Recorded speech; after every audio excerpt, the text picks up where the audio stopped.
Hello again, everyone, and welcome to the next in our series of Travel Weekly webcasts, coming to you every day whilst we are all working from home and we're still trying to connect with the key people in the industry. And I'm delighted to say you can see who's joined me today. It is, of course, Alistair Rowland, who is the Chief Executive Officer of Retail Officer of Specialist Businesses at Midcounties, and of course also the Abta Chairman. So we're delighted that you've spared the time to be with us, Alistair. Thank you very much.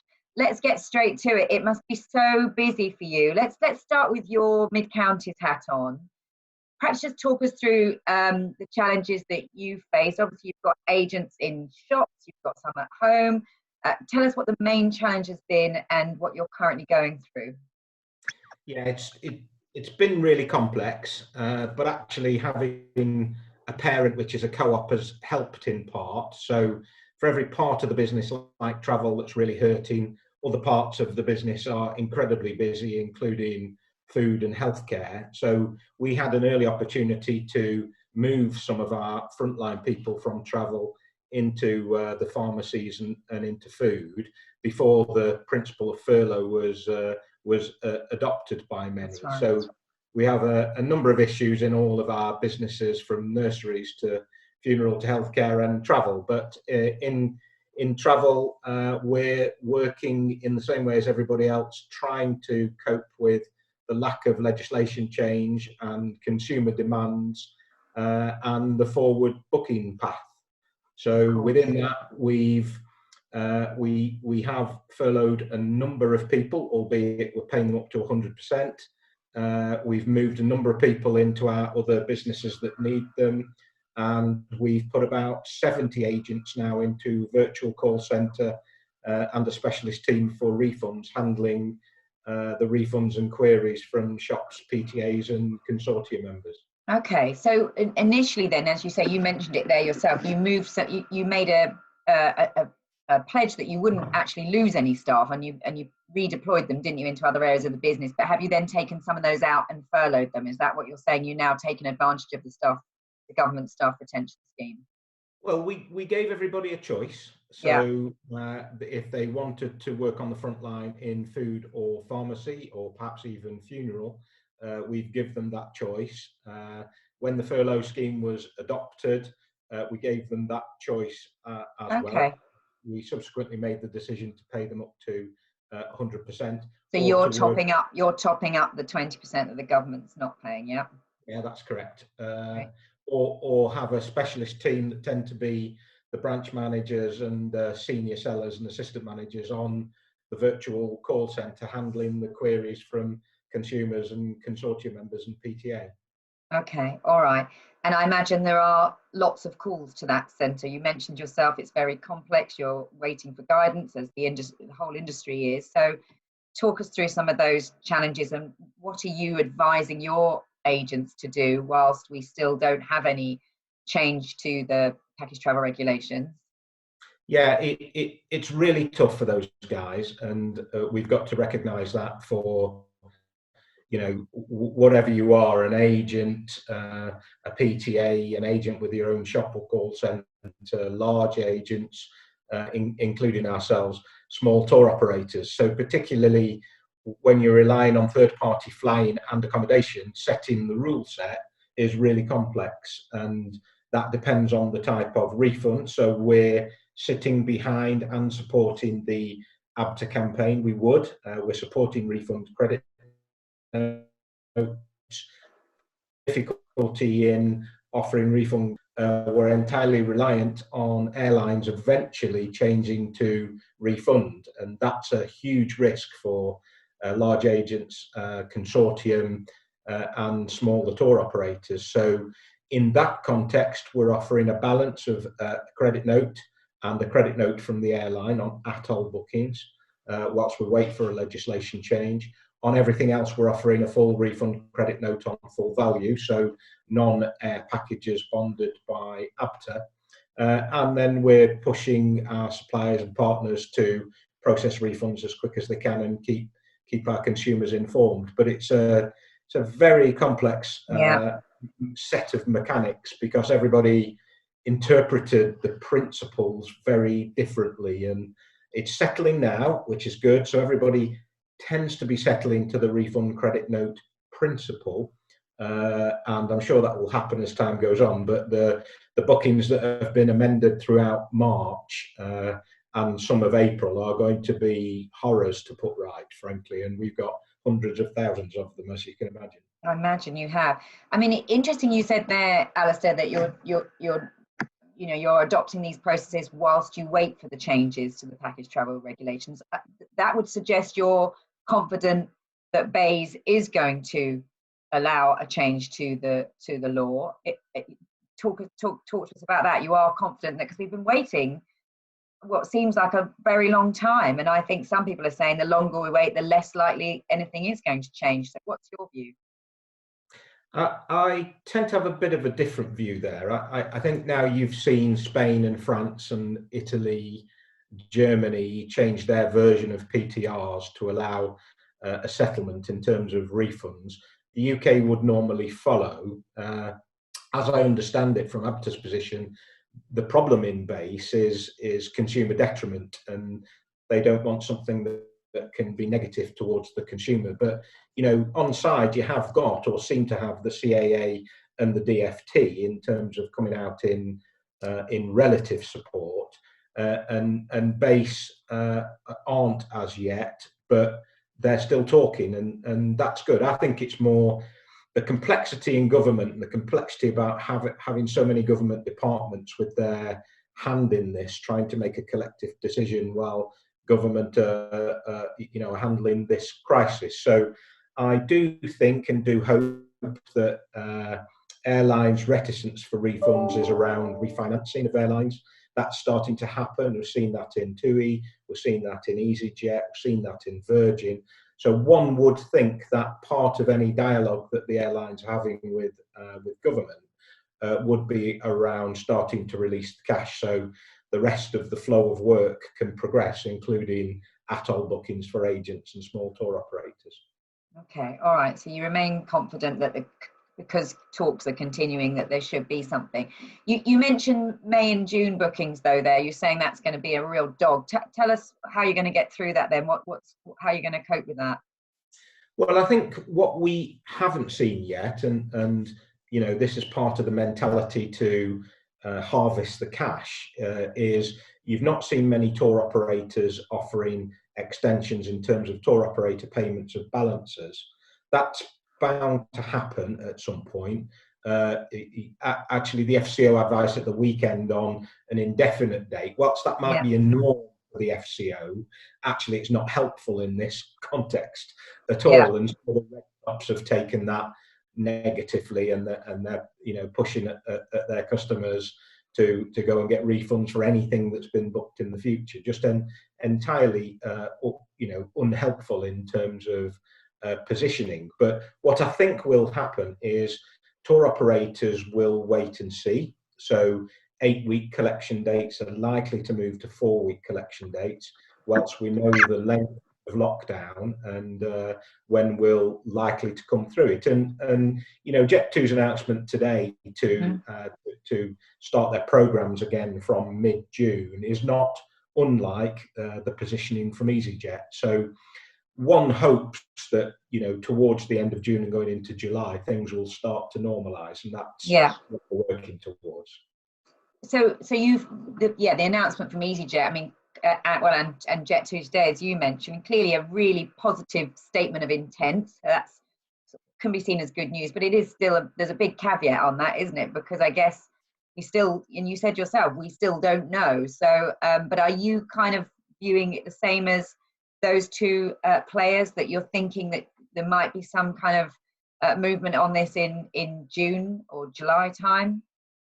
Well, I think there's, when you hold significant assets like EasyJet and Jet2, you've got to plan ahead, and you've got to plan with every bit of supporting evidence. And the move that kind of was led by social media at the weekend that Jet2 have announced today would be out of a fair degree of planning. So whilst they don't know what they don't know, they will be following what happened in China and what happened in Italy, and just following through to the UK. And it does it does feel like operations will start to normalise going into July. So there'll be a bit of the summer, albeit nobody knows how the consumers will take that, well, whether they'll be reticent to travel or they'll be desperate to get on a plane. And I suspect there'll be a bit of both there. But it seems that the larger players in industry are looking to take advantage of the back end of summer.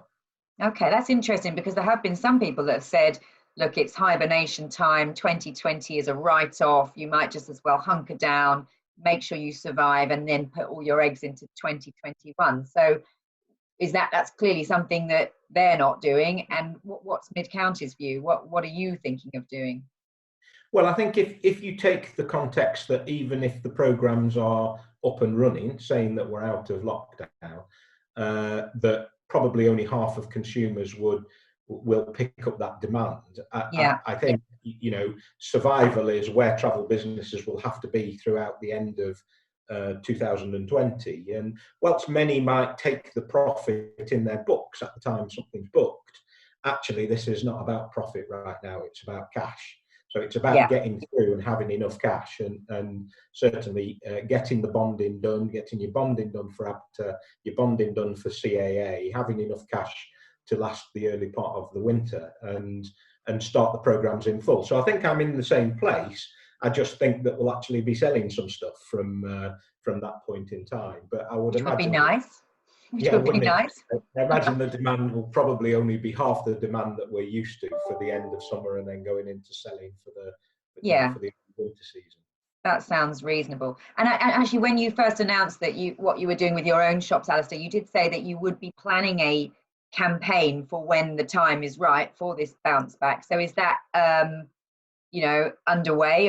Are you sort of planning something? I know you won't want to tell us too many details, but would you say you and Abta members are sort of planning for a bounce back? Yeah, I think so. You some of this is about investment, and some of it is about the optics, to be honest, Lucy. So definitely we'll be supporting our PTAs, our consortium agents, and our own shops when we know what demand is going to look like, and we'll do that without doubt in a bigger way than normal. We have a war chest to be able to do that, and we want to support, and the other side of this, and being one of the larger travel businesses and consortium, is there's going to be a lot of agents, independent agents, that need a helping hand out of this. So they'll just about survive because they'll be fighters, but they'll be running out of cash, and so the market will look different when we come out of this. There's no doubt. When you say that, do you mean that there'll be consolidation? There might be fewer players in the market, both retail and suppliers? Is that what you mean by when you say the market will look different? Yeah. Not everybody will survive to tell the tale, and government support, whilst it's been welcome, it's got gaps, and therefore everybody will do the best thing that they can do. And I'm sure, along with other, PTA kind of parents and being a consortium, helping out the agents by spreading the cancellations and the risk and the maintenance fees, and anything that you can do to keep agents solvent is what we need to do. But through the other side of it, I think the market for the stronger players will actually be quite acquisitive. So if you can survive, then you think actually if people can just get through the period and survive, then you think actually it could be, for those people, it could be quite good. Yes, I think so. Yeah, although I do think there'll be a lot of changes. So lots of people that have lived off Atol and repackaging in Atol, the reinsurance market is really difficult now. There's going to have to be a much tighter rule set on who can sell what with what kind of insurance and secondary insurance, and all of those things have got to recalibrate, because today, if you wanted to take insurance on the failure of other operators or agents, that product's not there anymore. So you're running high volumes at risk. So the market's got to collect itself together and become commercial again in those areas that aren't right now. And what about for a while we were talking all about dynamic packaging, and agents were being encouraged to do their own dynamic packaging under their own Atol and or maybe under the Atol of a consortium or a parent company. But do you think that people will be more reticent now to package themselves, and they'll move even more towards a fully bonded package holiday? Yeah, probably, and consumers will be a bit more reticent too, won't they? Particularly those who've been waiting around for a load of refund credit notes that they've got to use in the future. So those that are handling it the best will come out of it the best. And it's probably no surprise if you just look at the airline industry. Ryanair have come out best, and who'd have thought that? And that's not just because Michael O'Leary woke up one day and wanted to be nice to his consumers. He's taken the brand stance, hasn't he, here, of we'll be very clean, we'll offer you a refund if you want a refund, or you can move, but we're going to be very transparent, and that's our stance. And, Jet2, even though they've had a few goes at it, are a bit like that now on their 5th version, and I'm very pleased that they are. And so I think I'm comforted by the bigger operators for a period of time, but also, the challenges in the financial modelling of actually getting Atol for the September renewals is going to be really quite complex, and insurance bonding's got to become much more commercial than it is today for people to be able to renew their Atols at the same level. Yeah, we might probably be much stricter. Just one thing I wanted to ask you about before we move on, but the whole issue of the chargebacks. Are you worried as a business about the whole chargeback issue? That's something we've been writing about this week. Is that something that worries you and your members? What worries me, Lucy, is that chargebacks aren't a huge problem today. We have some, we can challenge them. I think the refund credit note is strong enough to push back a Section 75 claim. The problem is you need to issue a refund credit note to do that. And if you're an Atol holder, one of these big agent small tour operators who isn't taking the risk on airlines doing the right thing by the end of July, then you'll be offering a balance of a number of refund credit notes. And I'm not at all sure whether that in itself is strong enough for a Section 75 claim to be rejected. But so far, we've had a handful and they've all been defensible. Okay, all right. So we just hope that it doesn't escalate into loads for you. All right, I just wanted to, I'm conscious of time, Alistair, and I wanted to talk a little bit with your Abta hat on, if I may. Obviously, this morning we reported the news of this latest campaign, Save Future Travel. It's sort of an extension of the campaign that Abta started before, where they were trying to get everyone to write letters to their MPs, and now they're trying to get even more people on side. Tell us about that. You're obviously, you said right at the start that you're very supportive of Abta. Tell us what you think this is going to achieve. I think it's entirely the right move, and I think that because as a trade body, Abta have done everything they can, Prime Minister down, lobbying, hitting base, DfT, CAA, DCMS, all of the government departments. But actually, what's happening right now, you've got MPs in their constituencies, you've got them dealing with local issues more than ever before. And I think what government need to see is the strength of feeling of the trade itself, the suppliers, the partners, the supporters, the customers. Reaching this campaign virally, I think, will actually be much stronger. And what Abta have done well today, which is why I think everybody should support it, is they've put a system up that's not too hard. So there's no write a letter to your MP or when I'm mind 2 hours to do that. It's all done. You just log on and send the stuff through. And I think, this will end up being a really comprehensive review. Just, through our businesses today, we're probably at over, getting towards 1,000 kind of reshares and stuff. And you just calculate that up through all of the travel businesses that you talk to. That's going to be a huge campaign for MPs to sit up and take notice of. Yeah, because hard to ignore if everybody gets behind it. Completely so, and it's very real. So it's very real locally to a local MP about a local business, supported by all that local businesses, customers, and supply chain. and therefore it's the same campaign. It's done in a very logical way. I think it will go viral very quickly, and I actually think it will be very powerful in a different way than the top-down lobbying. And that means you've kind of got bottom-up, top-down doing exactly the same thing. But is there an, sorry, I didn't mean to interrupt you, but I was going to say, is there an argument? I've just seen some sort of negative reaction on Twitter that it could have happened sooner. I mean, you're saying there's a top-down, bottom-up campaign now, but we're sort of 3 and a bit weeks in now. So should we have been doing it from both sides sooner? Well, there was a campaign a number of weeks ago to talk to MPs locally, but it was complex. I think what's happened now is the way this has been pitched out, and I've just pushed it to the CBI, for example. Okay. That this is a very sensible campaign that takes no time at all. But you know, if you look at the strength of a relationship between, you know, customer and supply chain, agent, operator, you know, everybody wants the travel industry to keep going, and everybody understands the position. And whilst Abta can do its thing in government departments, you know, the government is all over consumer detriment, aren't they? And I think, you know, if we get 100,000, 500,000, 1 million responses into government saying the same thing, and actually they look over in the EU and they see that, you know, Spain, Germany, Italy, France, all these countries have already moved, I don't think there'll be a reason not to. Okay, well, that's very promising. I mean, you said right at the start there that Abta's tried absolutely everything from the Prime Minister down, all these different departments. They really have been working hard.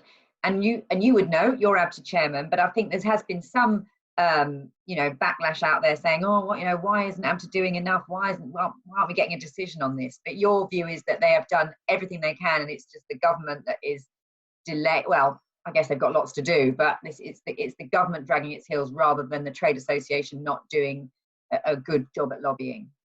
Yeah, I actually think what Abta came up with as the refund credit note idea, which wasn't a change to secondary legislation with the package travel regulations, but was enforceable and supported by the financial protection measures, was a very strong stance from Abta, absolutely very strong stance, because they're sat behind protecting consumer rights in terms of financial protection, but helping everybody and making sure that that fits with, you know, the Atol rules as well as Abta's bonding. And you know, the 31st of July date was made because everybody's bonded up to that time with the runoff on the bond. So it fitted everything. I think Abta have pushed really hard here. Of all the things I've seen Abta lobby on, I think they've done an excellent job so far